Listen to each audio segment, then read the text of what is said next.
Vamos a reutilizar un spinner. No sé si recuerdan que estos fueron bien famosos. Ahora los puedes conseguir en la tienda por solo $1. ¿Y este para qué nos sirve? Nomás para quitar los puros valeritos. Trae 4. Necesitamos 2. Este va a ser un compás y un marcador de centros. Y aquí están los valeritos, mire. Estos son los que quitamos del spinner. Uno para cada lado.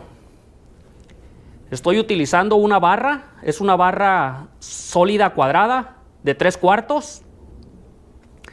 Esta es una punta para marcar cuando vamos a iniciar nuestros agujeros en el metal. Un lapicero cualquiera. Un tornillo corto y 2 un poquito más largos. Justo que entren aquí en el diámetro interior de nuestros valeros. Es una herramienta práctica, fácil de hacer.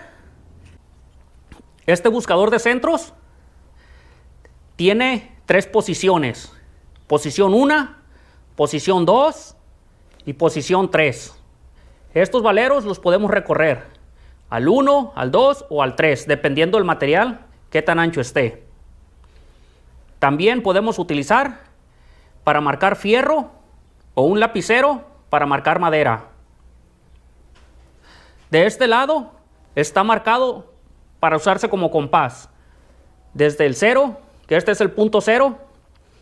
Luego 2 pulgadas, 4 pulgadas, 6 pulgadas, 8 pulgadas, 10 pulgadas y 12 pulgadas. Sucesivamente de 2 en 2 podemos hacer círculos y podemos marcar nuestros centros. Muchísimas gracias. No olvides dejar tu comentario, tu like y nos vemos en el próximo video.